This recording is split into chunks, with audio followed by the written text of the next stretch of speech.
देखिए, आगे बढ़ने से पहले मैं एक कॉमन कंसर्न के बारे में डिस्कस करना चाहूंगा। इंडिया की जियोग्राफिकल पोजीशनिंग की वजह से डार्क स्पॉट, पिगमेंटेशन और टैनिंग होना एक कॉमन स्किन कंसर्न है और हम इंडियंस की स्किन मेलानिन रिच होती है। मेलानिन एक पिगमेंट सेल है जो हमारे स्किन टोन को डिफाइन करता है। ये हमारी स्किन को यूवी रेडिएशन से प्रोटेक्ट करता है, लेकिन अगर ये ओवर प्रोड्यूस हो तो पिगमेंटेशन भी हो सकती है। इंटेंस यूवी एक्सपोजर और बढ़ते हुए एयर पॉल्यूशन की वजह से हमारे स्किन का मेलानिन प्रोडक्शन बढ़ रहा है और कोलाजन डिक्रीज हो रहा है। इस वजह से स्किन टेक्सचर और कॉम्प्लेक्शन अनइवन होते जा रहे हैं और पिगमेंट स्पॉट एक कॉमन स्किन कंसर्न बन चुका है। और जब बात आती है स्किन को ट्रीट करने की, तो आप ट्रस्ट कर सकते हैं derma touch bright and even skin tone face wash को, जिसमें है नियासिनामाइड जो कि स्किन ब्राइटनिंग में हेल्प करता है, कोजिक एसिड जो प्रिवेंट करता है dark spot and uneven skin tone, and vitamin E to protect and nourish the skin. Doctors recommended India pharmacy का ये ब्रांड डर्मा टच बनाता है क्वालिटी प्रोडक्ट्स सभी स्किन कंसर्न्स के लिए। 4 स्टार रेटेड ये फेस वॉश का स्टार्टिंग प्राइस है सिर्फ 149 रुपीज, जो कि पॉकेट फ्रेंडली है। ये अवेलेबल है इनकी वेबसाइट dermatouch.com और Amazon, फ्लिपकार्ट, ब्लिंकिट जैसे सभी प्लेटफॉर्म पे और आपके नियरेस्ट फार्मेसी पे भी। तो टॉपिक पे वापस आते हैं। देखिए, आजादी से पहले ब्रिटिश गवर्नमेंट में जो हायर पोजीशंस के लिए हायरिंग्स होती थी, उसके लिए अलग से कमीशन था, फेडरल पब्लिक सर्विस कमीशन यानी कि FPSC। ये गवर्नमेंट जॉब्स के एग्जाम्स करा के हायरिंग कराती थी। लेकिन दिक्कत इसमें यह थी कि रिक्रूटमेंट के टाइम पे इसमें रेशियल डिस्क्रिमिनेशन होता था, पॉलिटिकल इंटरफेरेंस होता था, सिफारिशें लगती थी। ब्रिटिशर्स को अगर कोई क्रिटिसाइज कर दे तो उसको नहीं रखा जाता था। अब इसके बाद जब हमारा देश आजाद हुआ तो डिस्कशन उठा कि जो पहले एग्जाम का सिस्टम था वो अनफेयर था और इंडिया को अगर आगे बढ़ना है तो ब्यूरोक्रेसी के अंदर पॉलिटिकल इंटरफेरेंस नहीं होना चाहिए, वरना जो पार्टी जीत के पावर में आएगी वो अपने फायदे के हिसाब से रिक्रूटमेंट कराएगी। इन्हीं सारी चीजों को देखते हुए ईयर 1950 में जब हमारा कॉन्स्टिट्यूशन बना तो ब्रिटिश राज के इस पुराने फेडरल पब्लिक सर्विस कमीशन को चेंज करके union public service commission UPSC कर दिया गया और UPSC को कॉन्स्टिट्यूशनल स्टेटस आर्टिकल 315 to 323 में डाला गया। और ऐसा करने से हुआ ये कि UPSC की पावर, उसका रोल, उसमें जो मेजर चेंजेस होंगे वो ऐसे ही अपने हिसाब से चेंज नहीं हो पाएंगे, बल्कि उसके लिए आर्टिकल 368 के तहत पार्लियामेंट्री कॉन्स्टिट्यूशनल अमेंडमेंट करना होगा। अब इससे फायदा यह हुआ कि जो टॉप लेवल की गवर्नमेंट जॉब्स थी जैसे IAS, IPS, IRS, इनके लिए एक सेंट्रलाइज रिक्रूटमेंट बॉडी बन गई। अब ये तो बन गई, लेकिन इनके नीचे जो सब ऑर्डिनेट लेवल का जो काम होता था जैसे data operator, stenographers, inspectors, clerks, इनकी भर्ती के लिए कोई सेंट्रलाइज बॉडी नहीं बनाई गई। और जब इसमें ऐसा कुछ नहीं किया गया तो इसकी वजह से हुआ ये कि इन सब ऑर्डिनेट लेवल की जॉब्स के लिए गवर्नमेंट का हर डिपार्टमेंट और स्टेट जो थी वो अपनी जरूरत के हिसाब से अलग अलग वैकेंसी निकालने लगे। सारे डिपार्टमेंट अपना अलग सिलेबस, अलग एग्जाम, अलग इंटरव्यू करा के हायरिंग करते थे। और ऐसा करने से दिक्कत ये हुई कि सेम एजुकेशन लेवल की जॉब्स के लिए स्टूडेंट्स को बार बार अलग फॉर्म भरना पड़ता था, अलग एग्जाम देना पड़ता था और इस वजह से स्टूडेंट्स का पैसा और टाइम तो बर्बाद होता ही था, गवर्नमेंट के रिसोर्सेज भी एक ही काम के लिए बार बार खराब होते थे। और 4 नवंबर 1975 को सब ऑर्डिनेट सर्विसेज कमीशन SSC बनाई गई, जिसका नाम आगे चल के ईयर 1977 में स्टाफ सिलेक्शन कमीशन कर दिया गया। अब इस कमीशन के बनने से एक सेंट्रलाइज बॉडी बन गई और सेम रैंक की जॉब्स के लिए कॉमन एग्जाम वगैरह होने लगे। लेकिन इसमें एक दिक्कत थी कि इसको यानी कि SSC को UPSC की तरह कॉन्स्टिट्यूशनल आर्टिकल 315 से 320 में नहीं रखा गया और यहीं से सारी दिक्कतों की जड़ें स्टार्ट होती हैं, क्योंकि जो गवर्नमेंट पावर में आई उसने अपनी कन्वीनियंस के हिसाब से चलाना शुरू किया। और इस टाइम पे जब SSC को बनाया गया था तो इसमें कोई प्राइवेट प्लेयर्स नहीं थे, ऑफलाइन रिटर्न एग्जाम होते थे और SSC खुद एग्जामिनर्स अपॉइंट करती थी और जो क्वेश्चन पेपर्स बनते थे वो सिक्योर गवर्नमेंट प्रेस में प्रिंट करवाए जाते थे। और जो गवर्नमेंट बिल्डिंग्स होती थी, स्कूल कॉलेजेस होते थे गवर्नमेंट, उसके अंदर गवर्नमेंट टीचर्स के थ्रू एग्जाम करवा दिए जाते थे। कहने का मतलब है कि सारा का सारा जो काम था वो गवर्नमेंट के अंडर में था, कोई भी चीज प्राइवेट नहीं हुई थी इस समय SSC में। अब देखिए, जब ये सिस्टम इंप्लीमेंट हुआ तो काफी दिनों तक तो कोई दिक्कत नहीं हुई, लेकिन ईयर 2000 आते आते जैसे जैसे इंडिया के अंदर एजुकेशन का लेवल बढ़ा तो SSC में एप्लीकेंट्स के नंबर भी बहुत तेजी से बढ़े। 30-30 लाख से भी ज्यादा एप्लीकेशंस एक साथ आने लगी और इसकी वजह से मिस मैनेजमेंट के केसेस भी सामने आने लगे, रिजल्ट्स में डिले होने लगे, 8-8 महीने लग जाते थे रिजल्ट्स आने में। गवर्नमेंट रिसोर्सेज कम थे तो मिस मैनेजमेंट की वजह से कभी ऐसा हुआ कि क्वेश्चन पेपर जो था वो प्रिंटिंग प्रेस से लीक हो गया, कभी ट्रांसपोर्ट और स्टोरेज से लीक हो गया। लेकिन इसके बाद भी इस पर्टिकुलर स्टेज पे प्राइवेट प्लेयर्स जो थे उनको इन्वॉल्व नहीं किया गया था। सिर्फ पेपर का जो रॉ मटेरियल होता था उसके लिए प्राइवेट वेंडर थे, बाकी किसी चीज के लिए नहीं थे। अब काफी दिन तक एसएससी का ये जो प्रोसेस था इसको खींच के बढ़ाया गया, लेकिन 29 सितंबर 2013 को जब सीबीआई ने एसएससी सीजीएल टीयर 2 एग्जाम के क्वेश्चन पेपर लीक की धरपकड़ की, इस एक इंसिडेंट की वजह से मीडिया की हेडलाइंस बहुत ज्यादा बनी। एसएससी की क्रेडिबिलिटी को बहुत बड़ा झटका लगा। Government of India and department of personal and training DOPT तुरंत हरकत में आई और 2 साल तक मल्टीपल प्लानिंग के बाद ईयर 2015 में यह डिसाइड हुआ कि इन सब चीजों से निपटने के लिए अब एसएससी के एग्जाम सीबीटी यानी कि कंप्यूटर बेस्ड टेस्ट के थ्रू करवाने होंगे। प्लान इन्होंने सिंपल सा बना रखा था कि एसएससी के क्वेश्चन पेपर को बना के एक सिक्योर सर्वर में एनक्रिप्टेड फॉर्म में डालेंगे और जिस दिन एग्जाम होगा स्टूडेंट्स कंप्यूटर पे एग्जाम देने बैठेंगे, वहीं पे क्वेश्चन पेपर डिक्रिप्ट होगा। थॉट इसके पीछे इनका ये था कि हर स्टेप में ये जो पेपर लीक के इंसिडेंट आ रहे हैं वो खत्म हो जाएंगे। अब प्लान तो बना लिया गया कंप्यूटर बेस्ड टेस्ट कराने का एसएससी के अंदर, लेकिन इसको इंप्लीमेंट करने के लिए पूरे देश के अंदर एक डिजिटल इंफ्रास्ट्रक्चर की जरूरत थी। कंप्यूटर लैब्स चाहिए थी ताकि इन लैब्स के कंप्यूटर का यूज करके स्टूडेंट्स एग्जाम दे सकें। सिक्योर एग्जाम सॉफ्टवेयर चाहिए था जिसमें एक एनक्रिप्टेड क्वेश्चन पेपर लोड हो। मल्टीपल सिटीज में एक साथ ये एग्जाम करवाने के लिए नेटवर्क और सर्वर मैनेजमेंट चाहिए था जो गवर्नमेंट के पास नहीं था। और फिर इसी प्रॉब्लम को सॉल्व करने के लिए यहीं से एसएससी के अंदर एंट्री होती है प्राइवेट कंपनीज की। 15 जनवरी 2016 को एसएससी देश के अंदर सीबीटी कंप्यूटर बेस्ड टेस्ट करवाने के लिए फॉर्मल टेंडर निकालती है ताकि मल्टीपल प्राइवेट कंपनीज जिनके अंदर कैपेबिलिटी हो वो अप्लाई कर सकें इसके अंदर। एसएससी ने ये टेंडर निकालते टाइम रूल सिंपल रख रखा था। इनके रूल के हिसाब से सिर्फ वही कंपनीज अप्लाई कर सकती हैं जिनका कम से कम 3 साल का एवरेज टर्नओवर 75 करोड़ से ज्यादा हो और कम से कम 4 साल कंप्यूटर के थ्रू उन्होंने एग्जाम पहले करा रखे हो। ये उस टेंडर की कॉपी है, एक बार आप पढ़ के देख लीजिएगा। अब एसएससी जब ये टेंडर निकालती है और ये प्रोसेस पूरा कंप्लीट होता है तो 12 अप्रैल 2016 को सिफी टेक्नोलॉजीज लिमिटेड ये टेंडर जीत जाती है। और अब टेंडर जीतने के बाद सिफी को पहला एग्जाम एसएससी सीजीएल का करवाना था जो कि 27 अगस्त 2016 से स्टार्ट होने वाला था। अब 27 अगस्त 2016 को जब ये एग्जाम स्टार्ट होता है तो स्टार्ट होते ही दिक्कतें स्टार्ट हो जाती हैं। कहीं सर्वर डाउन, कहीं पावर बैकअप की दिक्कत, कहीं सिस्टम फ्रीज हो जा रहा था। जैसे तैसे करके मैनेज किया गया, लेकिन 17 फरवरी 2018 को जब मेन एग्जाम भी कंप्यूटर के थ्रू करवाया गया तो इसमें भी सेम दिक्कत आने लगी। और इसके साथ साथ इसमें एक और इशू क्रिएट हो गया। इसमें एनीडेस्क सॉफ्टवेयर का यूज करके रिमोट एक्सेस लेके चीटिंग के केस सामने आने लगे और जो सिक्योर्ड एनक्रिप्टेड क्वेश्चन पेपर था उसकी जो इमेजेस थी वो सोशल मीडिया और व्हाट्सएप पे वायरल होने लगी। पूरे मीडिया के अंदर बहुत ज्यादा केओस हुआ। इस पेपर के चक्कर में 17 लोगों पर एफआईआर हुई और जिसमें से हैरानी की बात ये थी कि 10 लोग तो वेंडर कंपनी सिफी के ही एम्प्लॉय थे। और ये जो केस था ये सीबीआई के पास चला जाता है जिसकी इन्वेस्टिगेशन अभी भी चल रही है। अब ये इंसिडेंट जब हुआ तो इससे निपटने के लिए एसएससी ने फिर से 2018 में डिसाइड किया कि इस बार हम बड़ी और स्टेबल कंपनी को देंगे टेंडर जो एग्जाम सही से करवा सके। और इसके लिए एसएससी ने टेंडर के जो रूल्स थे उनको हार्ड किया। ये उस टेंडर की कॉपी है। इस टेंडर की बिडिंग प्रोसेस में एसएससी ने 2 कैटेगरीज बनाई थी वेंडर कंपनीज के लिए। पहली जो बड़ी कैटेगरी थी उसमें वो कंपनीज अप्लाई कर सकती थी जिन्होंने पास्ट में एक साथ 50 लाख से ज्यादा स्टूडेंट्स का कंप्यूटर बेस्ड एग्जाम करवाया हो। और दूसरी जो छोटी कैटेगरी थी उसमें वो कंपनीज अप्लाई कर सकती थी जिन्होंने पास्ट में 50 लाख से कम स्टूडेंट्स का कंप्यूटर बेस्ड एग्जाम करवाया हो। अब इस टेंडर के अंदर कई सारी कंपनीज आती हैं।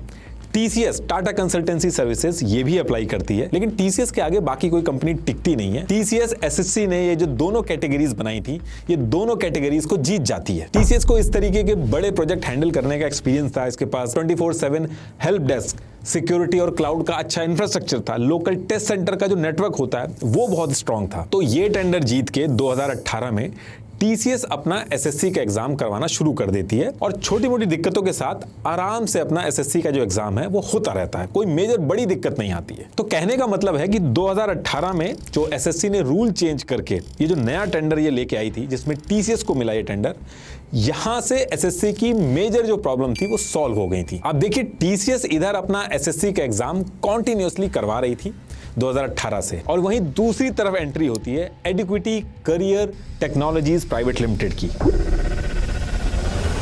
ये जो पूरा हंगामा अभी एसएससी का चल रहा है उसका जो सेंटर ऑफ अट्रैक्शन है वो यही एडिक्विटी है कैसे है और क्यों इतनी बात हो रही है इसके बारे में, वो अभी आपको थोड़ी देर में पता चल जाएगा। ये जो एडिक्विटी कंपनी है, ये ईयर 2000 में जब रजिस्टर हुई थी तो उसके बाद से ही छोटे छोटे प्रोजेक्ट लेके ये अपना कंप्यूटर के एग्जाम करवाती थी। एक एग्जाम इसने सऊदी में भी करवाया था। लेकिन एडिक्विटी का असली गेम चेंज हुआ कंपनी रजिस्टर होने के 10 साल बाद, यानी कि ईयर 2010 में, जब गुजरात की बीजेपी गवर्नमेंट ने गुजरात स्टेट के जो एंट्रेंस एग्जाम होते हैं जीसेट, उसके एग्जाम कराने वाली कंपनी मेरिट ट्रैक को हटा के एडिक्विटी को ले आई। यहाँ पे थोड़े बहुत क्वेश्चन उठे कि मेरिट ट्रैक सही से एग्जाम करवा रही थी, लेकिन ये चीज बताई गई कि एडिक्विटी ने कम पैसे में ये चीज कराई, तो गुजरात गवर्नमेंट ने एडिक्विटी को ये प्रोजेक्ट दे दिया। और गुजरात गवर्नमेंट का ये प्रोजेक्ट मिलने के बाद एडिक्विटी के एग्जाम कराने की जो फ्रीक्वेंसी है वो बढ़ जाती है।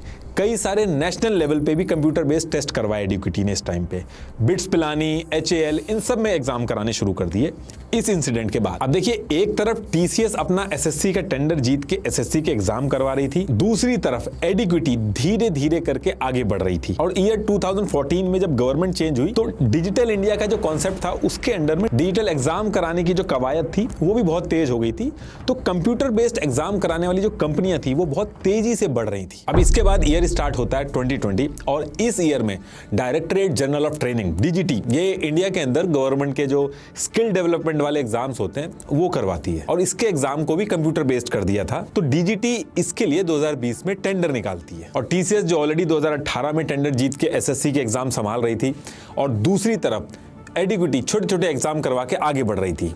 ये दोनों कंपनी TCS और एडिक्विटी DGT के इस टेंडर के लिए अप्लाई कर देती हैं। अब अप्लाई करने के बाद प्रोसेस स्टार्ट होता है, और सेम मंथ 15 जून 2020 को DGT इस टेंडर में एडिक्विटी को इनएलिजिबल डिक्लेयर कर देती है, क्योंकि बहुत छोटी कंपनी थी और इस टेंडर के लिए कंपनी का 2 साल का एवरेज करीब 50 करोड़ तो होना चाहिए था। तो ये उसके रिजल्ट की कॉपी है, इसमें एडिक्विटी इनएलिजिबल डिक्लेयर कर दी जाती है। कहने का मतलब यह है कि इनएलिजिबल होने के बाद जब तक DGT दोबारा से ऑफिशियल परमिशन नहीं देती एडिक्विटी को, तब तक एडिक्विटी DGT के एग्जाम कराने के लिए नहीं बैठ सकती। जनरली जब ऐसे कंपनी इनएलिजिबल डिक्लेयर होती हैं एक डिपार्टमेंट के अंदर, ये कोई रूल नहीं है, लेकिन जनरली ऐसा होता है कि सेंट्रल पब्लिक प्रोक्योरमेंट पोर्टल या फिर प्रेस नोट में इस चीज को बता दिया जाता है, ताकि अलग अलग जो एग्जाम करा रहे हैं डिपार्टमेंट वो भी सेम पेज पे रहे, उनको भी पता रहे। अब 15 जून 2020 को DGT ने एडिक्विटी को इनएलिजिबल कर दिया, और इसके 5 महीने बाद 13 नवंबर 2020 को NTA, नेशनल टेस्टिंग एजेंसी, ये इंडिया के अंदर DGT से भी बड़े स्केल पे एंट्रेंस एग्जाम कराती है, जैसे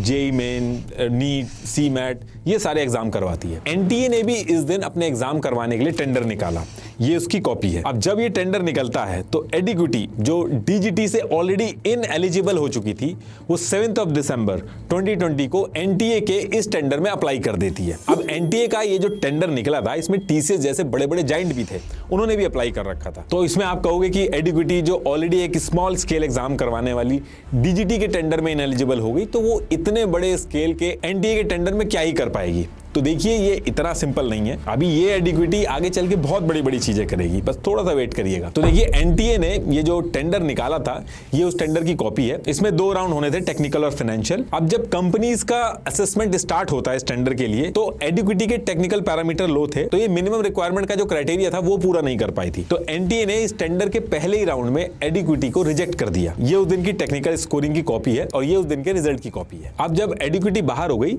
तो TCS और NSEIT ये दोनों बची थी, और इनमें से एक को NTA का टेंडर मिलना था। अब इससे पहले कि TCS और NCEIT में से कोई जीतता, टेंडर एडिक्विटी के बाहर होने के बाद कैंसिल कर दिया जाता है, और फिर कैंसिल करने के 4 महीने बाद 29 अप्रैल 2021 को दोबारा से NTA टेंडर निकालती है। लेकिन इस बार जब NTA टेंडर निकालती है तो इस टेंडर के रूल को चेंज किया जाता है। कौन से रूल चेंज किए गए और उनका इंपैक्ट क्या हुआ वो भी बताता हूं मैं आपको। तो पहले जो NTA का टेंडर था 2020 वाला, जिसमें एडिक्विटी रिजेक्ट हो गई थी, उसमें यह था कि अगर किसी वेंडर कंपनी के IT स्टाफ की स्ट्रेंथ 500 से कम होती है तो उसको 0 मार्क्स मिलेंगे टेक्निकल राउंड में। अगर आप उस पुराने वाले टेंडर के पेज नंबर 38 के पॉइंट नंबर 1.1 पे जाएंगे तो उसके सामने 0 मेंशन है कि 0 मार्क्स मिलेंगे। अब NTA ने जो नया टेंडर लेके आया तो इसके पेज नंबर 38 के पॉइंट नंबर 1.1 में अगर आप देखेंगे तो इसको चेंज करके ये कर दिया गया है कि अगर वेंडर कंपनी की IT स्टाफ की स्ट्रेंथ 251 से ज्यादा है तो फुल मार्क्स यानी कि 8 मार्क्स मिलेंगे उसको। लिंक्डइन पे एडिक्विटी की टोटल एम्प्लॉय की स्ट्रेंथ अगर आप देखोगे तो उसमें 201 से 500 तक दिखा रहा है, और ये अभी की है। कई ऑडिटिंग वेबसाइट भी हैं, उन्होंने 7 अप्रैल 2024 तक की एडिक्विटी की एम्प्लॉय स्ट्रेंथ 496 दिखाई है, यानी कि 500 से कम एम्प्लॉय थे एडिक्विटी के पास। और ये मैं 2024 का डेटा दिखा रहा हूं, 2020 में तो इससे और भी कम होंगे। तो अब ऐसा करने से जहां पुराने टेंडर में एडिक्विटी को 0 मिल रहे थे, अब 8 मार्क्स मिल गए। पुराना वाला जो एनटीए का टेंडर था उसमें लास्ट 3 ईयर का एवरेज टर्नओवर मिनिमम 50 करोड़ से ज्यादा होना चाहिए था, जो एडिक्विटी का नहीं था। एडिक्विटी के लास्ट 3 ईयर का एवरेज 34.27 करोड़ था। ये एडिक्विटी की फाइनेंशियल रिपोर्ट की कॉपी है, आप इसको पॉज करके देख सकते हैं, और ये सारे जितने डॉक्यूमेंट है सब मैंने डिस्क्रिप्शन में लगा दिया, आप वहां पे भी जाके पढ़ सकते हैं। तो ये जो पुराने टेंडर में रूल था, एनटीए जब नया टेंडर लेके आया तो इसने इस 50 करोड़ वाले रूल को कम करके 10 करोड़ कर दिया। इस चीज का भी फायदा एडिक्विटी को मिला। अब टीसीएस जो थी उसका तो ऑलरेडी 50 करोड़ से ऊपर था, तो उसको तो कोई फर्क नहीं पड़ा, लेकिन एडिक्विटी को हर एक रूल पे बहुत ज्यादा एडवांटेज मिल रहा था।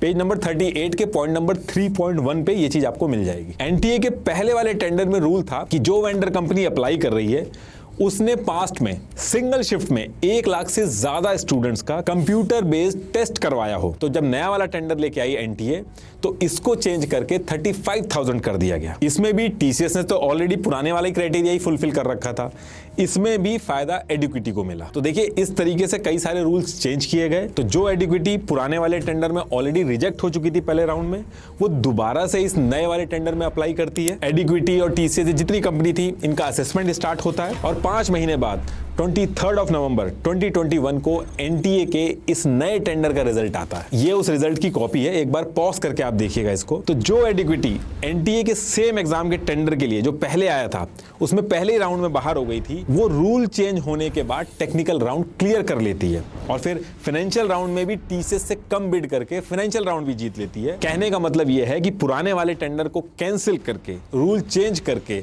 जो एनटीए नया टेंडर लेके आई थी उसमें एडिक्विटी टीसीएस जैसे जाइंट को हरा के ये पूरा का पूरा टेंडर जीत जाती है। अब इस पे क्वेश्चंस भी हुए कि डीजीटी जो कि बहुत ही स्मॉल स्केल एग्जाम कराती है उसमें एडिक्विटी इनएलिजिबल डिक्लेयर की गई, लेकिन एनटीए जो कि लार्ज स्केल एग्जाम कराती है उसमें टीसीएस जैसी कंपनी को हरा के टेंडर जीत जाती है। और टेंडर जीतने के बाद ये उस एमओयू की कॉपी है जो एडिक्विटी और एनटीए ने साइन किया था। अभी तो टेंडर की बात हो गई, लेकिन इस टेंडर को जीतने के बाद आगे जब एडिक्विटी ने एनटीए के एग्जाम कराना स्टार्ट किए तो उसमें दिक्कत स्टार्ट हो गई। एग्जाम सेंटर्स पे टेक्निकल ग्लिचेस हुए।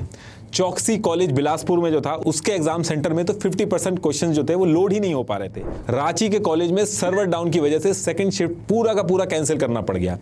एडमिट कार्ड में एग्जाम का एड्रेस पाकिस्तान के बॉर्डर पट्टी मेंशन था और एडवांस इंफॉर्मेशन स्लिप में कुछ और एड्रेस मेंशन था। इस पूरे एग्जाम को इस तरीके से कराया कि सिचुएशन ये हो गई कि स्टूडेंट को सुप्रीम कोर्ट में जाना पड़ा। फिर सुप्रीम कोर्ट ने कुछ बच्चों के लिए री एग्जाम के ऑर्डर दिए, लेकिन बाकी जो बच्चे बचे थे उनके री एग्जाम नहीं हो पाए। कई सारे प्रोटेस्ट वगैरह हुए, लेकिन कुछ नहीं हो पाया। और देखिए बात यहीं पे नहीं खत्म हुई। मध्य प्रदेश के अंदर एक गवर्नमेंट एजेंसी है MPPEB, इसको पहले व्यापम भी बोलते थे और फिर अभी आज की डेट में अगर आप देखोगे तो MPESB बोलते हैं इसको। ये एमपी के अंदर एंट्रेंस और रिक्रूटमेंट के एग्जाम करवाती है। ये जो आप MP पटवारी, MP टेट, इन एग्जाम्स के जो नाम सुनते हो ये MPESB ही करवाती है मध्य प्रदेश के अंदर। तो जब एनटीए का टेंडर निकला था तो उसी के आसपास मध्य प्रदेश के अंदर भी MPESB ने एग्जाम कराने के लिए एक नया टेंडर निकाला था और प्राइवेट कंपनीज थी उनको इन्वाइट किया था कि आप आके एग्जाम कराने के लिए बिडिंग करिए। और इस टेंडर में भी एडिक्विटी अप्लाई करती है। एडिक्विटी के साथ एक और कंपनी थी NSEIT, इसने भी अप्लाई किया। यहां भी वही सेम चीज, पहले टेक्निकल राउंड शुरू होता है और जब टेक्निकल राउंड हो जाता है तो सेम मंथ में उसका रिजल्ट आता है। ये उस रिजल्ट की कॉपी है। इस रिजल्ट को अगर आप देखोगे तो ये जो कॉलम है इसमें NSEIT के मार्क्स लिखे हुए हैं और इसके इधर इस तरफ आप देखोगे तो एडिक्विटी के मार्क्स लिखे हुए हैं। अब इस रिजल्ट की कॉपी के अंदर पेज नंबर 4 के A6 वाले सेगमेंट को देखिए आप, जो ये CMMI सर्टिफिकेशन वाला सेगमेंट है। इस सेगमेंट में अगर CMMI लेवल 5 का सर्टिफिकेशन है तो 4 मार्क्स मिलेंगे, अगर CMMI लेवल 3 का सर्टिफिकेशन है तो 3 मार्क्स मिलेंगे। बाकी अगर एडिशनली ISO वगैरह का सर्टिफिकेशन है तो 1 एक्स्ट्रा मार्क्स उसमें मिलेगा। अब इस सेगमेंट को मैं दिखा आपको इसलिए रहा हूं क्योंकि एडिक्विटी को इस सेक्शन में 5 मार्क्स दिए गए हैं और ये 5 मार्क्स तभी मिलेंगे जब एडिक्विटी के पास CMMI लेवल का सर्टिफिकेशन होगा और वो भी लेवल 5 का होगा। तो अब इसमें क्वेश्चन ये है कि क्या एडिक्विटी के पास CMMI लेवल 5 का सर्टिफिकेशन था, या 5 छोड़ो उससे छोटा CMMI लेवल 3 का सर्टिफिकेशन था उस पर, तो था या नहीं था उसके बारे में भी डिस्कस करते हैं। अब देखिए, एडुकेटी की अगर आप वेबसाइट पे जाएंगे तो छोटे मोटे सारे सर्टिफिकेशन उसने अपनी वेबसाइट पे मेंशन किए, लेकिन CMMI लेवल 5 सर्टिफिकेशन का कहीं भी मेंशन नहीं है। अब इसको अगर आप एक तरह से गलती भी मान लें, हो सकता है नहीं लिखा हो, अगर आप CMMI इंस्टीट्यूट के ग्लोबल ऑफिशियल डेटाबेस में भी अगर आप देखोगे, जैसे पार्स है, तो वहां पे भी एडुकेटी का CMMI लेवल 5 नहीं दिख रहा है। CMMI लेवल 3 का सर्टिफिकेशन दिख रहा है, लेकिन वो भी 2024 का दिख रहा है। लेकिन ये जो हम बात कर रहे हैं MP के एग्जाम के टेंडर की, ये ईयर 2020 की है, तो इसका मतलब है कि एडुकेटी के पास CMMI लेवल 3 और 5 दोनों ही इस टाइम पे नहीं था। इनफैक्ट 2019 की एक प्री बिड क्वेरी में एडुकेटी ने खुद एक्सेप्ट किया था कि उनके पास CMMI लेवल सर्टिफिकेशन नहीं है, प्रोसेस में है, एग्जैक्ट ये लिखा था, आप पॉज करके पढ़ लेना एक बार। इसके साथ साथ एडुकेटी ने अपनी ऑफिशियल वेबसाइट में अपनी कंपनी का एक जर्नी का कॉलम बना रखा है, जिसमें ईयर वाइज एडुकेटी ने अपनी अचीवमेंट मेंशन करी है। हर एक चीज मेंशन है, हर एक सर्टिफिकेशन ईयर वाइज उस जर्नी में मेंशन है। CMMI लेवल 3 भी मेंशन है 2024 में, लेकिन इस पूरी जर्नी में कहीं भी CMMI लेवल 5 सर्टिफिकेशन का मेंशन नहीं है। जो 3 भी मेंशन है वो 2024 का है, 2020 का नहीं है। लिंक्डइन पे जाके भी एडुकेटी का जो कंप्लायंस मैनेजर था, उसकी प्रोफाइल अगर आप देखोगे, जो कि सर्टिफिकेट दिलवाता है CMMI का, उसने मेंशन कर रखा है अपनी प्रोफाइल में कि उसने एडुकेटी को CMMI लेवल 3 दिलवाया है। और ये जो कंप्लायंस मैनेजर है, इसने एडुकेटी के साथ 2022 से काम करना स्टार्ट किया। तो कहने का मतलब ये है कि MP के अंदर ये जो टेंडर निकाला गया 2020 के अंदर, इस टाइम पे एडुकेटी के पास CMMI लेवल 5 तो छोड़िए, लेवल 3 भी नहीं था। तो जो 5 मार्क्स दिए गए इस सर्टिफिकेशन के लिए, वो किस हिसाब से दिए गए, वो एक क्वेश्चन है।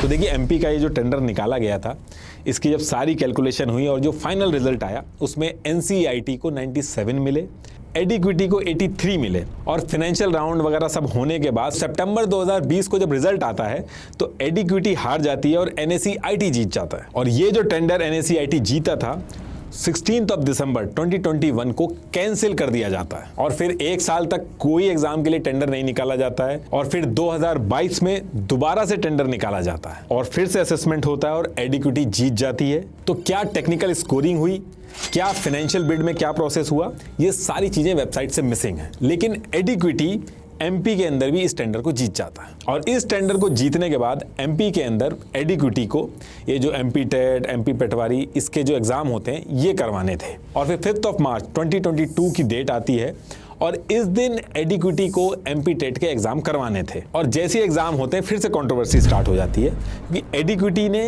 इस टेंडर को उठा के राजस्थान की एक कंपनी है साई एडुकेयर प्राइवेट लिमिटेड, इसको दे दिया। अब इस चीज से मीडिया के अंदर रिपोर्ट्स पब्लिश होने लगी, क्योंकि रूल के हिसाब से आप ऐसे टेंडर लेके अपना काम दूसरी कंपनी को उठा के नहीं दे सकते, लेकिन फिर भी उस पर ज्यादा कोई कार्रवाई नहीं होती। अब इन सारी दिक्कतों के बाद मध्य प्रदेश के अंदर एग्जाम स्टार्ट होते हैं, और एग्जाम स्टार्ट होते ही सर्वर प्रॉब्लम, गलत एनरोलमेंट, कंप्यूटर सिस्टम में क्वेश्चंस अपलोड होने बंद हो गए, और कुछ लोग मोबाइल एग्जाम सेंटर में लेके आ गए। लेकिन सबसे बड़ी दिक्कत स्टार्ट हुई जब स्टूडेंट्स ने पेपर लीक की कंप्लेन करना स्टार्ट की। एग्जाम सेंटर के अंदर से ये इमेज सोशल मीडिया के अंदर वायरल होने लगी, लेकिन गवर्नमेंट डिपार्टमेंट ने इस चीज को साफ मना कर दिया कि ये फेक न्यूज है, कोई पेपर वगैरह लीक नहीं हुआ है। लेकिन इसके कुछ दिन बाद जैसे ही ऑफिशियल पेज पे जब डिपार्टमेंट ने मॉडल आंसर अपलोड किए, तो जो स्क्रीनशॉट वायरल हो रहे थे वो उनसे मैच हो गए, और फिर इसके बाद हर तरफ पेपर लीक को लेके स्टूडेंट ने हल्ला किया। और जब बात बहुत ज्यादा बढ़ गई, तो सेम डिपार्टमेंट ने अपने ऑफिशियल पेज से जो मॉडल आंसर का लिंक डाला था, उसको हटा दिया।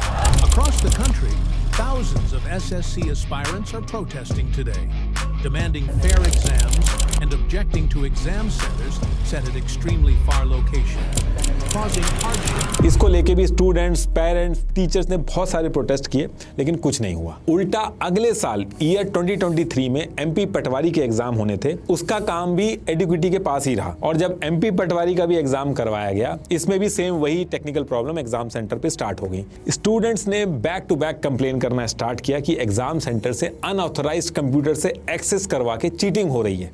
दूसरी चीज स्टूडेंट्स ने ये बोली कि ये जो कास्ट सर्टिफिकेट और हैंडीकैप सर्टिफिकेट का कोटा है, इसका भी मिसयूज हो रहा है इस पूरे एग्जाम के अंदर। लेकिन अभी भी इस पे कुछ होता नहीं है।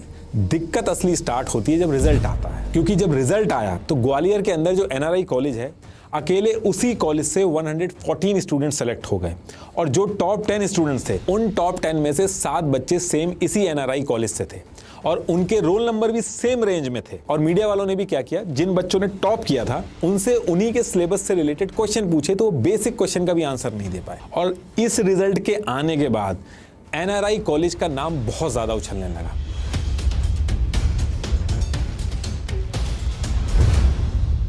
और जब इस कॉलेज के बारे में रिपोर्ट पब्लिश होना स्टार्ट हुई तो पता चला ये college BJP MLA Sanjeev Singh Kushwaha का है। लेकिन ऑफिशियल कंफर्मेशन इस टाइम पे अभी भी नहीं हो पा रहा था कि इस कॉलेज में चल क्या रहा है। एनसीटीई का ऑफिशियल गैजेट नोटिफिकेशन था एक, उसमें अगर आप देखोगे तो फर्स्ट पेज के सेकंड पैरा में लिखा है कि ये जो एनआरआई कॉलेज है ये गुजराती देवी शिक्षा परासर एनजीओ का है और बीजेपी एमएलए संजीव सिंह कुशवाहा इसी एनजीओ के सेक्रेटरी हैं। और 2018 और 2023 के इलेक्शन के टाइम पे इन्होंने जो एफिडेविट फाइल किए थे, उस टाइम पे बीएसपी में थे, उसमें भी इस एनजीओ के बारे में इन्होंने मेंशन कर रखा है। इनकी वाइफ ने भी इस एनजीओ में पैसे दिए हैं, ये उसकी कॉपी है, एक बार आप पॉज करके देख लेना। 12 जुलाई 2023 को इंडियन एक्सप्रेस ने भी इस चीज को कवर किया। अब देखिए ये जो बैक टू बैक चीजें हुई, ये एक ट्रिगर पॉइंट था कि ये चल क्या रहा है। सारे के सारे टेंडर जो हैं वो एडिक्विटी को ही क्यों दिए जा रहे हैं और वो एग्जाम नहीं करा पा रही है। Back to back paper leak होने के एलिगेशन लग रहे हैं, उसके बाद भी इसको टेंडर दिए जा रहे हैं। और ये उन स्टेट में ही क्यों टेंडर एडिक्विटी को मिल रहे हैं जिसमें बीजेपी की गवर्नमेंट है। और जब एनआरआई कॉलेज का केस सामने आया जिसमें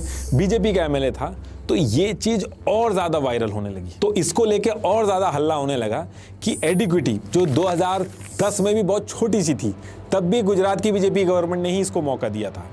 कोविड के टाइम पे 7 करोड़ के आसपास का रेवेन्यू था, 2023 आते आते सीधा 100 करोड़ से ऊपर का रेवेन्यू तक पहुंच गई है एडिक्विटी। तो ये सारी चीजें चल क्या रही हैं। अब यहां से back to back protest start हुए, गवर्नमेंट के खिलाफ नारेबाजी हुई। तो इसके चलते मध्य प्रदेश के सीएम शिवराज सिंह चौहान जी ने retired high court justice Rajendra Kumar Verma को अपॉइंट किया और इसकी इंक्वायरी स्टार्ट करवा दी। और इसके साथ साथ एनआरआई कॉलेज में जिन जिन लोगों का सेंटर पड़ा था, जो रिजल्ट आया था, उनके भी रिव्यू ऑर्डर दे दिए। एमपी पटवारी 2023 के रिक्रूटमेंट अपॉइंटमेंट जो थे उनको रोक दिया गया। इंक्वायरी अभी भी चल रही है, अपॉइंटमेंट जो है वो अभी भी हॉल्ट पे है पुराने बच्चों की। अब एमपी के अंदर जब ये सारी चीजें चल रही थी तो लग रहा था कि अब एडिक्विटी को टेंडर नहीं मिलेगा, लेकिन होता इसका उल्टा है। सेम ईयर 2023 में महाराष्ट्र के एमबीए सीईटी का टेंडर भी एडिक्विटी को दे दिया जाता। और ये जो ईयर चल रहा था 2023, इसी ईयर में टीसीएस ने जो एसएससी एग्जाम करवाने का जो टेंडर जीता था 2018 में, उस टेंडर की भी डेट इसी ईयर में 2023 में एक्सपायर होने वाली थी। तो एसएससी को भी अपने एग्जाम कराने के लिए एक नया टेंडर निकालना था प्राइवेट कंपनीज के लिए। अब देखिए एसएससी का जो टेंडर होता है, ऑल ओवर इंडिया में एग्जाम कराने होते हैं, तो ये बड़ा टेंडर होता है। इसके रूल्स भी ऐसे होते हैं कि बड़ी कंपनीज ही अप्लाई कर सके।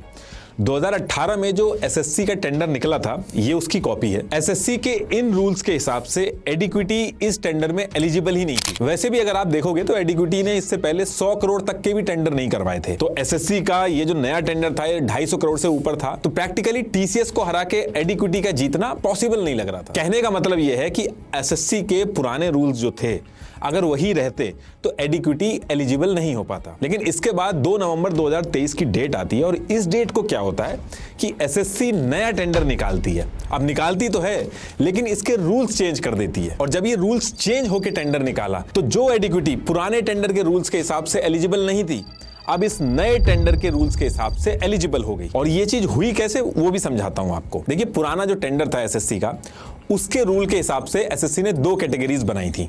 एक कैटेगरी में वो कंपनीज अप्लाई कर सकती थी जिन्होंने पास्ट में एक बार में 50 लाख से ज्यादा स्टूडेंट्स के एग्जाम करा रखे हों, ये बड़ी कैटेगरी के लिए था। और दूसरी जो छोटी कैटेगरी थी, उसमें यह था कि वो कंपनीज अप्लाई कर सकती है जिन्होंने पास्ट में 50 लाख से कम स्टूडेंट्स के एग्जाम करा रखे हों। ये 2 कैटेगरी थी एसएससी के पुराने रूल के हिसाब से। अब जब एसएससी ये नया टेंडर निकाला, तो इस रूल को चेंज करके 50 लाख स्टूडेंट्स का एग्जाम कराने की जो लिमिट थी, उसको कम करके 10 लाख कर दी गई। और ऐसा करने से एडिक्विटी जो छोटे स्केल के एग्जाम करवाती थी, वो इसके लिए एलिजिबल हो गई। लेकिन अभी भी एसएससी के पुराने टेंडर के रूल के हिसाब से कंपनीज की जो फाइनेंशियल कैपेबिलिटी मांगी गई थी, उसमें एडिक्विटी एलिजिबल नहीं थी। पुराने एसएससी के टेंडर के रूल के हिसाब से यह था कि बड़ी कैटेगरी जो थी, उसमें अगर कोई कंपनी अप्लाई कर रही है तो उसका लास्ट 3 फाइनेंशियल ईयर का रेवेन्यू हर साल कम से कम 100 करोड़ होना चाहिए। अगर छोटी कैटेगरी के लिए अप्लाई कर रही है तब भी लास्ट 3 ईयर का कंपनी का रेवेन्यू हर साल कम से कम 20 करोड़ होना चाहिए था। अब कोविड के टाइम पे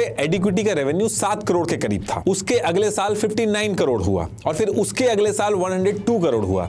ये ग्रोथ तो बहुत अच्छी थी, लेकिन एसएससी के रूल के हिसाब से फिट नहीं बैठ रही थी, क्योंकि वो एवरेज नहीं मांग रही थी, हर साल चाहिए था उसको। मतलब कि एक साल अगर 5 करोड़ भी हो गया और अगले साल 100 करोड़ भी हो जाए तो वो माना नहीं जाएगा, हर साल चाहिए जो अमाउंट वो बोला गया है। तो इस रूल के हिसाब से तो एडिक्विटी फिट नहीं बैठ रही थी इसमें। अब नया टेंडर जब लाया गया तो इस रूल को चेंज कर दिया गया। इसमें इन्होंने कहा कि अब जो कंपनी स्लैब 1 के लिए अप्लाई कर रही, उसका लास्ट 5 साल में से किसी भी लगातार 3 साल के रेवेन्यू का एवरेज 30 करोड़ होगा तब भी चलेगा। और सेकंड कैटेगरी, उसमें कहा कि जो कंपनी अप्लाई कर रही है उसका लास्ट 5 साल में से किसी भी लगातार 3 साल का रेवेन्यू का एवरेज 50 करोड़ भी होगा तो चलेगा। मतलब कि 100 करोड़ से 50 करोड़ पे ले आए। और जो फाइनेंशियल ईयर था वो 3 साल से बढ़ा के 5 साल कर दिया। तो एडिक्विटी का जो बीच में कोविड वाला टाइम फंस रहा था उसमें उसको रिलैक्सेशन मिल गया। तो ये सारे रूल्स चेंज करके जब नया टेंडर लेके आई एसएससी और उसने 2 स्लैब निकाले, तो एक स्लैब में यानी कि छोटे वाले स्लैब में एडिक्विटी एलिजिबल हो गई। बाकी जो दूसरी कैटेगरी थी उसमें तो टीसीएस अकेली खड़ी थी, कोई कंपटीशन ही नहीं था। लेकिन एडिक्विटी का लक इतना अच्छा था कि अभी एक कैटेगरी में एलिजिबल होने के बाद भी ये टीसीएस को दोनों कैटेगरी में हराएगी। अभी आगे वो भी बताऊंगा कैसे। तो ये सारी चीजें करके, रूल चेंज करके एसएससी ने 2 नवंबर 2023 को टेंडर निकाला और 17 से 30 नवंबर 2023 की जो डेट थी उसको फिक्स कर दिया गया कि इस टाइम पे कंपनीज आएंगी और प्रोसेस कराएंगी अपना टेंडर का। लेकिन बीच में क्या होता है कि ये जो डेट दी गई थी इसको चेंज करके एक्सटेंड कर दिया गया और 15 दिसंबर 2023 कर दिया गया। और इस डेट को एक्सटेंड करने से जस्ट एक हफ्ते पहले 1 दिसंबर 2023 और 7 दिसंबर 2023 को फिर से कुछ रूल्स चेंज किए गए। उनका एडवांटेज भी एडिक्विटी को मिला। पुराने एसएससी के टेंडर में स्ट्रिक्ट रूल था कि कोई कंपनी हमसे टेंडर जीत के ऐसा नहीं कर सकती कि अपने नीचे किसी और को काम दे दे, जो इशू एमपी टेट के एग्जाम में आया था। एडिक्विटी ने जो अपना काम साई एडुकेट से करवाया था, इसको लेकर बहुत हल्ला हो गया था। तो ये जो एसएससी का नया टेंडर लाया गया, इसमें सब कॉन्ट्रैक्टिंग का जो पुराना रूल था इसको हटाया नहीं गया। इसके आगे एक लाइन ऐड कर दी गई, एंसिलरी सर्विसेज, यानी कि सपोर्टिंग काम करवाया जा सकता है। और इसके साथ साथ एक सेक्शन में नेटवर्किंग एंड हार्डवेयर सपोर्ट भी अलाउ कर दिया गया। अब ये दोनों चीज करने से जो सब कॉन्ट्रैक्टिंग का गेम था ये ओपन एंडेड हो गया, क्योंकि ये लाइंस तो ऐड कर दी गई एंसिलरी सर्विसेज सपोर्टिंग रोल के लिए, लेकिन इसमें क्लैरिटी नहीं दी गई। क्योंकि जब एक कंपनी कंप्यूटर बेस्ड एग्जाम करवा रही होगी तो कौन सा काम एंसिलरी सर्विसेज यानी सपोर्टिंग काम माना जाएगा और कौन सा काम मेन कोर काम माना जाएगा एसएससी का। अब इस चीज से टीसीएस को तो डिसएडवांटेज हुआ, क्योंकि टीसीएस के पास तो ज्यादा स्ट्रॉन्ग खुद का नेटवर्क ऑलरेडी था।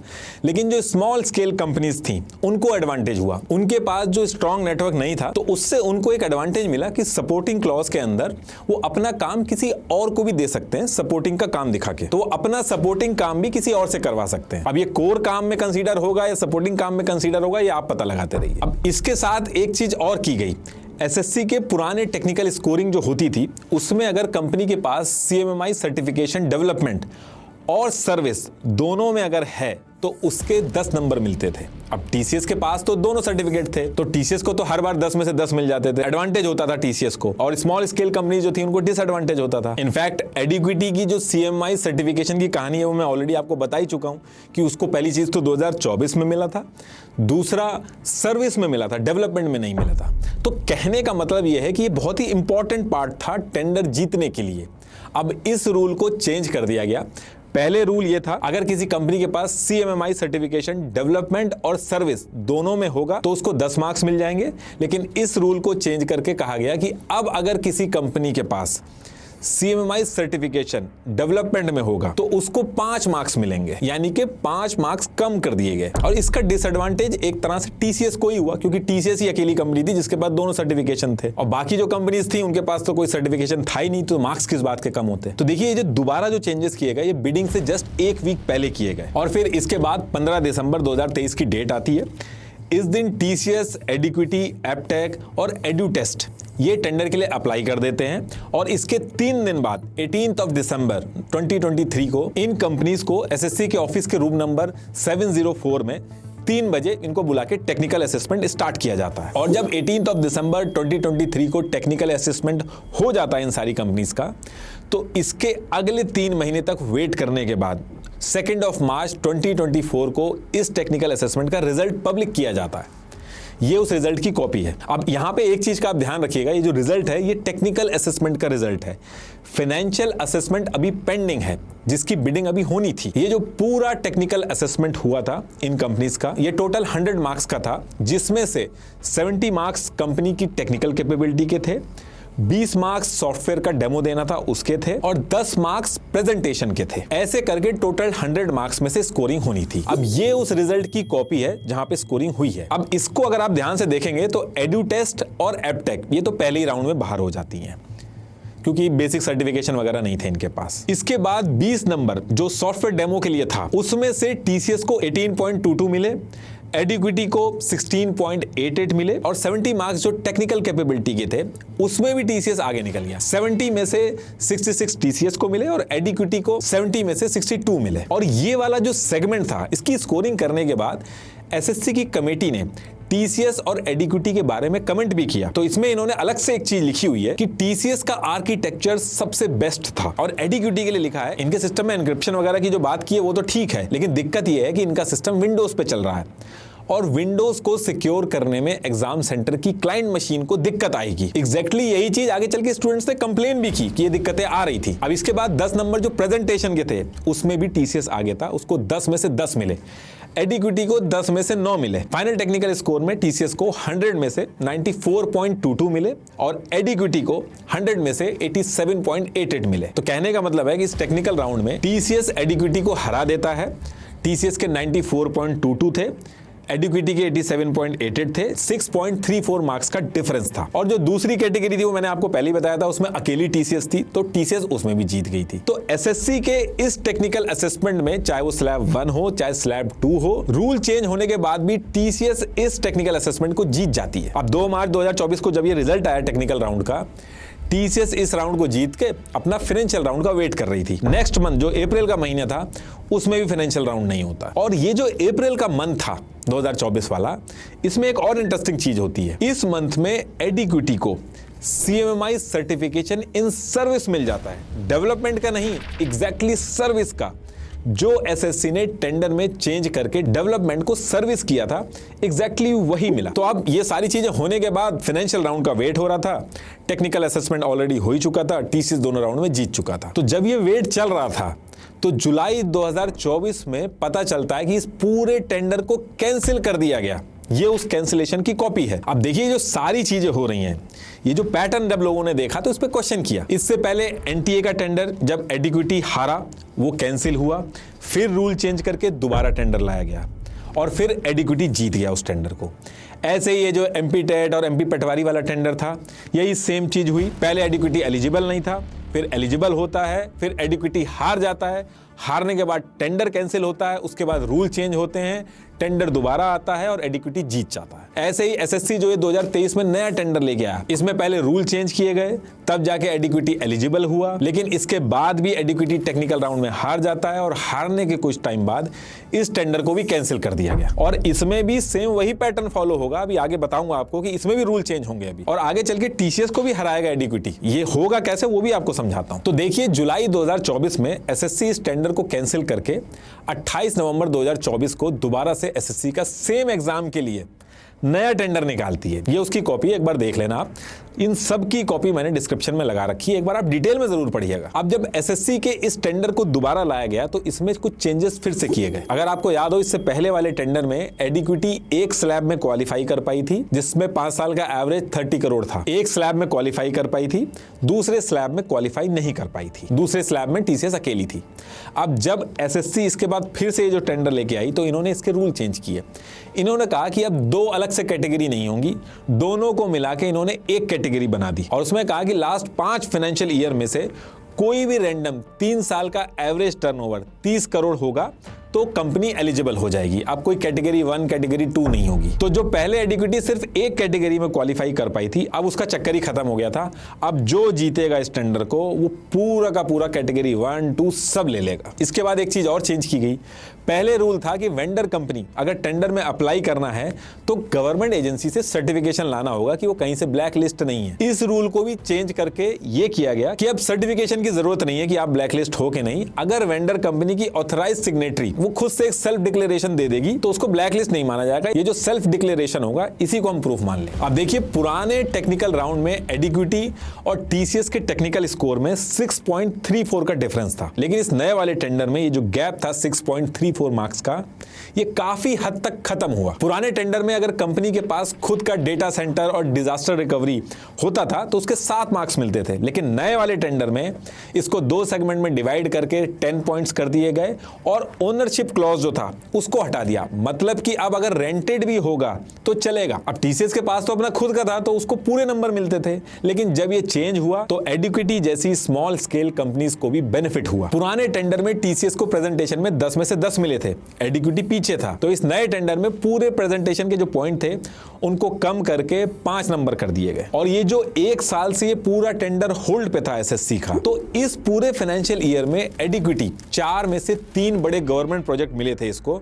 इसके चक्कर में इसका जो एनुअल टर्नओवर है 134.73 करोड़ हो गया, जो कोविड में 7 करोड़ पे था। बहुत बड़ी ग्रोथ हुई एडिक्विटी की। तो इसके चक्कर में 100 करोड़ से ऊपर का एवरेज चला गया एडिक्विटी का, और एवरेज अगर 100 करोड़ से ऊपर होता है तो मार्क्स ज्यादा मिलते हैं, तो इसका बेनिफिट भी हुआ इसको। तो देखिए, इतनी लंबी कहानी की बजाय अगर मैं आपको शॉर्ट में बताऊं तो जो रूल्स चेंज हुए वो इस तरह से चेंज हुए, जो एरिया टीसीएस के लिए प्लस थे उनके मार्क्स या तो कम किए गए या हटा दिए गए, और जो एरिया एडिक्विटी को हेल्प कर सकते थे जैसे रीसेंट टर्नओवर, रेंटेड इंफ्रा, इनका वेटेज बढ़ा दिया गया। तो जो 6.34 मार्क्स का जो डिफरेंस था वो कम हो गया। और इसके साथ 1-2 चीजें और की गई जिसमें एडिक्विटी को एडवांटेज हुआ। एसएससी का एक मॉडल था QCBS model, quality and cost based selection model. इसको एसएससी अपने टेंडर में यूज करता था ताकि जो वेंडर एसएससी के एग्जाम करवाने के टेंडर भरने आए उसको सिर्फ पैसों के बेस पे ना सेलेक्ट किया जाए, बल्कि उसकी टेक्निकल कैपेबिलिटी को ज्यादा इंपॉर्टेंस मिले, क्योंकि तभी एसएससी के बच्चों के एग्जाम सही से हो पाएंगे। तो एसएससी के इस मॉडल के रूल के हिसाब से यह था कि टेक्निकल राउंड के जो मार्क्स होते थे उसको 70% वेटेज दी जाती थी, और फाइनेंशियल राउंड के जो मार्क्स होते थे उसको 30% वेटेज दी जाती थी, और उसके बाद फिर फाइनल स्कोर बनता था। लेकिन इस नए टेंडर में इस 70 to 30% वाला जो QCBS मॉडल था इसको चेंज करके 65 to 35% वाले मॉडल में कन्वर्ट कर दिया। मतलब कि अब नए टेंडर में टेक्निकल राउंड का वेटेज 70% से घटाकर 65% हो गया, और फाइनेंशियल राउंड का जो वेटेज था वो 30% से बढ़ा के 35% कर दिया गया। इससे हुआ ये कि एक कंपनी की एग्जाम करने की कैपेबिलिटी को कम करके वो बिडिंग में कितने कम पैसे में एग्जाम कराएगी उसको इंपॉर्टेंस दे दी गई, और ये चीज एडिक्विटी के लिए गेम चेंजर साबित हुई। और ये जब सारे चेंज हो गए तो इसी साल 19 फरवरी 2025 को एसएससी के हेडक्वार्टर रूम नंबर 414 में सारी वेंडर कंपनीज आई। टेक्निकल राउंड हुआ इनका। इस टेक्निकल राउंड में किसके किस सेगमेंट में कितने मार्क्स थे ये पब्लिक ही नहीं किए गए। पुराने टेंडर में जो मार्क्स दिए गए थे उनकी डिटेल्स हैं कि किसको कितने नंबर मिले, कैसे मिले, लेकिन नए वाले के टेक्निकल राउंड में एक्चुअल में हुआ क्या वो नहीं पता चला। अगर आप गवर्नमेंट वेबसाइट के टेक्निकल समरी वाले सेक्शन में जाओगे तो पुराना टेक्निकल असेसमेंट की डिटेल्स तो मिल जाएंगी, लेकिन नया यहां से हटा दिया गया। बस जिस कमेटी ने टेक्निकल असेसमेंट कराया था उनके नाम मेंशन है, जो कि पुरानी वाली टीम से अलग नाम है। तो इसलिए इस नए एसएससी के टेंडर में टेक्निकल राउंड में किसको कितने मिले ये पता ही नहीं चल पाया। और जो आप अभी हाल फिलहाल में सुन रहे होंगे कि टीसीएस को टेक्निकल में इतने मिले, एडिक्विटी को इतने मिले, वो पुराने मार्क्स है। गलती से लोग नए टेंडर को समझ के मेंशन कर रहे हैं। तो इसके टेक्निकल राउंड में क्या हुआ, कितने मार्क्स मिले, इसकी डिटेल्स कहीं भी नहीं है ऑनलाइन। लेकिन इस राउंड होने के बाद नेक्स्ट डे 20 फरवरी 2025 को फाइनेंशियल राउंड करवाया जाता है। ये उसकी कॉपी है। तो इस फाइनेंशियल राउंड में टीसीएस ने 311 रुपीज पर स्टूडेंट बिड किया, एनएसईआईटी ने 289 रुपीज पर स्टूडेंट बिड किया, लेकिन एडिक्विटी ने सरप्राइजिंगली बहुत ही कम 171 रुपीज पर स्टूडेंट बिड कर दी। तो टेक्निकल राउंड के बाद एग्जैक्टली उसमें किसके कितने नंबर आए ये तो पब्लिक नहीं किया गया। उसके बाद फाइनेंशियल राउंड हुआ, उसमें ये बिडिंग हुई, और फिर इसके बाद जब फाइनल रिजल्ट आता है तो पता चलता है कि एडिक्विटी ने टीसीएस जैसी बड़ी कंपनी को हरा के एसएससी का पूरा टेंडर जीत लिया। अब यहां से एसएससी के एग्जाम एडिक्विटी को करवाने थे। अब देखिए ये जो टेंडर है एडिक्विटी के पास गया, उसने फाइनेंशियल बिडिंग कम करी थी, लेकिन ऐसा नहीं है कि एसएससी टीसीएस को अफोर्ड नहीं कर सकता था। एसएससी जो है वो एप्लीकेशन फी, आंसर की चैलेंज फी, एप्लीकेशन करेक्शन फी, इन सब से तो कमाता है और ये पैसा बैंक में डिपॉजिट करके जो इंटरेस्ट आता है उससे भी कमाता है। ऊपर से एसएससी को हर साल अलग से बजट भी एलोकेट किया जाता है जो कि यूनियन बजट के अंदर डीओपीटी के थ्रू दिया जाता है। इसी साल की बात करें तो 515.15 करोड़ दिया गया था। इससे पहले वाले में 584.92 करोड़ दिया गया था और उससे भी पहले 426.72 करोड़ दिया गया था। कहने का मतलब है कि बजट की कमी नहीं थी, उसके बाद भी एडिक्विटी को दिया गया। एसएससी ने इस टेंडर को टीसीएस की बजाय एडिक्विटी को देने से हर साल 224 करोड़ का फायदा बनाया। ये टेंडर 6 साल का है तो 1340 करोड़ का फायदा होगा। और एडिक्विटी जो ईयर 2000 में रजिस्टर्ड हुई थी उसको 135 करोड़ के एनुअल रेवेन्यू पे पहुंचने में 24 साल लग गए थे और इस एक टेंडर के मिलते ही 273 करोड़ रेवेन्यू पर ईयर होगा। वो भी एडिक्विटी को इतना बड़ा प्रोजेक्ट मिला, इससे पहले एडिक्विटी ने 100 करोड़ तक का प्रोजेक्ट नहीं हैंडल किया था। खुद तो एसएससी ने टीसीएस को टेंडर ना देके पैसे बचाए, लेकिन स्टूडेंट से जो एप्लीकेशन के पैसे थे वो कम नहीं किए, उनसे सेम पैसे लिए गए। चाहे एप्लीकेशन फीस हो, चाहे क्वेश्चन करेक्शन के लिए जो अप्लाई करते हैं उसकी फीस हो, सब सेम रखी गई। कहने का मतलब है कि अपने पैसे तो बचाए लेकिन स्टूडेंट के पैसे कम नहीं किए गए। स्टूडेंट ने सेम पैसा देके लो क्वालिटी सर्विस ली। अब देखिए एसएससी ने इस टेंडर को 171 रुपीस पर स्टूडेंट लेके एडिक्विटी को तो दे दिया, लेकिन एडिक्विटी को इन कम पैसों में पैन इंडिया में लार्ज स्केल के एग्जाम भी करवाने थे अभी। और एडिक्विटी के पास टीसीएस के लेवल का इंफ्रा नहीं था, तो ये एग्जाम कराना एडिक्विटी के लिए भी बहुत आसान नहीं था। अगर पुराना रूल होता तो उसमें साफ मेंशन था सब कॉन्ट्रैक्टिंग या अपना काम किसी और से कराना अलाउड नहीं है। लेकिन मैंने जैसे बताया था कि जब नया टेंडर लाया गया तो उसमें सब कॉन्ट्रैक्टिंग के साथ एक लाइन ऐड कर दी गई थी, एंसिलरी सर्विसेज, नेटवर्किंग और हार्डवेयर सपोर्ट, मतलब कि सपोर्टिंग काम करा जा सकता है। और ये करने से हुआ क्या वो भी समझाता हूं। ये दिखने में बहुत सिंपल लग रहा है, लेकिन ऐसा करने से एक कंफ्यूजन क्रिएट हो गया। एसएससी के टेंडर में ऑन पेपर तो ये दिख रहा है कि सब कॉन्ट्रैक्टिंग नहीं करा सकता एडिक्विटी, लेकिन अगर एडिक्विटी अपना काम दूसरी कंपनी से करवाने लग जाए तो उसका आप कुछ कर नहीं सकते, उसको आप कोर्ट में नहीं ले जा सकते, क्योंकि कोई बाउंड्रीज सेट नहीं की गई कि एग्जाम कराने के लिए एंसिलरी सर्विसेज और सपोर्टिंग काम कौन सा है और मेन काम कौन सा है और मेन कोर काम कौन सा है। और इसका फायदा एडिक्विटी को हुआ। ऐसा मैं क्यों कह रहा हूं वो भी बताता हूं आपको। अब फरवरी 2025 का एसएससी का टेंडर जीतने के बाद एडिक्विटी को इसी साल 24 जुलाई 2025 से लेके 1 अगस्त 2025 के बीच में पूरे इंडिया के अंदर एसएससी का सिलेक्शन पोस्ट फेज 13 के एग्जाम करवाने थे। अब देखिए जब ये एग्जाम की डेट आई तो उससे जस्ट एक महीने पहले लिंक्डइन पे कुछ अलग नाम की कंपनियों ने कंप्यूटर बेस्ड एग्जाम में जो इक्विपमेंट चाहिए होते हैं उससे रिलेटेड पोस्ट डालने चालू कर दिए। अब वो पोस्ट डालने में कोई दिक्कत नहीं है, उसमें वो एसएससी और एडिक्विटी को टैग भी कर रहे थे। तो ऐसे ही एक कंपनी थी वामिका कंसल्टेंसी सर्विसेज, इसने लिंक्डइन पे पोस्ट डाला जिसमें सिक्योरिटी की यूनिफॉर्म का सैंपल था और एक दूसरा पोस्ट डाला जिसमें सिग्नल जैमर के लिए ये लोग पोस्ट डाल रहे थे। अब इस पोस्ट में कोई दिक्कत नहीं थी, लेकिन इस पोस्ट में इन्होंने एडिक्विटी के साथ दो और कंपनी, एक वेंसिस्को और दूसरी इनोवेटिव व्यू को टैग कर दिया। अब देखिए एसएससी को टैग किया, एडिक्विटी को टैग किया, वो समझ में आ रहा है कि एसएससी का टेंडर है, एडिक्विटी करवा रहा है। लेकिन ये जो वेंसिस्को और इनोवेटिव व्यू को टैग किया गया, ये कोई छोटी मोटी कंपनी नहीं है, ये बड़ी कंपनीज है। इनोवेटिव व्यू ने तो आईपीओ भी फाइल कर रखा है। तो अब यहां से क्वेश्चन ये उठता है कि इन दोनों कंपनीज का रोल क्या है एसएससी के एग्जाम में एडिक्विटी के साथ।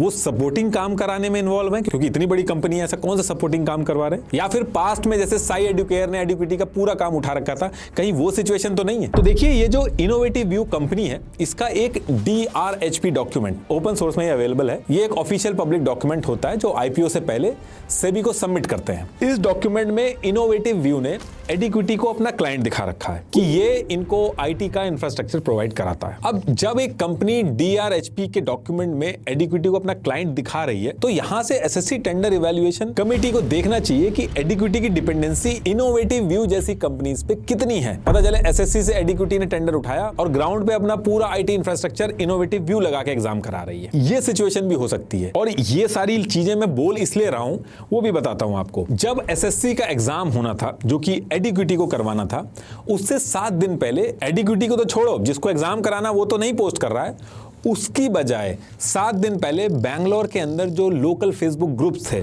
और जो कंसल्टिंग कंपनीज थी जो हायरिंग वगैरह करती थी, उनमें से कई कंसल्टिंग कंपनीज ने कंप्यूटर बेस्ड एग्जाम से रिलेटेड हायरिंग करने के लिए पोस्ट करने लगी और ये बहुत ज्यादा पोस्ट हो रहे थे एग्जाम से जस्ट पहले। इन्हीं सारे पोस्ट में से एक कंसल्टिंग कंपनी ने गलती की। गलती मैं इसलिए बोल रहा हूं क्योंकि जनरली जब सब कॉन्ट्रैक्टिंग छुपानी होती है तो कंसल्टिंग कंपनीज को इंस्ट्रक्शन होते हैं कि एंड क्लाइंट का नाम आप अपने रोल्स एंड रिस्पॉन्सिबिलिटी में नहीं मेंशन करते हैं। तो ये जो कंसल्टिंग कंपनी थी इसने नाम मेंशन किया। तो एक कंसल्टिंग कंपनी ने ये गलती की, उसने सीसीटीवी ऑपरेटर की जॉब पोस्ट की बेंगलोर के फेसबुक जॉब ग्रुप में। इस जॉब पोस्ट को आप एक बार पॉज करके पढ़ना। इसमें इस कंसल्टिंग कंपनी ने डायरेक्ट एडिक्विटी, इनोवेटिव व्यू और एसएससी का नाम मेंशन किया है। अब इसकी रिस्पॉन्सिबिलिटी एक बार आप पढ़िए। Coordination with innovative view execution team to ensure information is shared with SSC officials, serve as a primary liaison with SSC authorities, manage SSC related records, end-to-end project delivery plans, implement strategies to resolve SSC related escalations। देखिए ये कोई एडिक्विटी का supporting काम नहीं है, ये SSC का core काम है जिसका टेंडर एडिक्विटी को दिया गया है। एसएससी ने एडिक्विटी का टेक्निकल असेसमेंट किया था, इनोवेटिव व्यू का नहीं किया था। तो इनोवेटिव व्यू का नाम क्यों पोस्टिंग्स में आ रहा है और डायरेक्टली नाम लिया जा रहा है इनोवेटिव व्यू का और एसएससी का। इनोवेटिव व्यू के कई सारे ऐसे एम्प्लॉइज हैं, अगर आप लिंक्डइन पे जाओगे उनकी प्रोफाइल चेक करोगे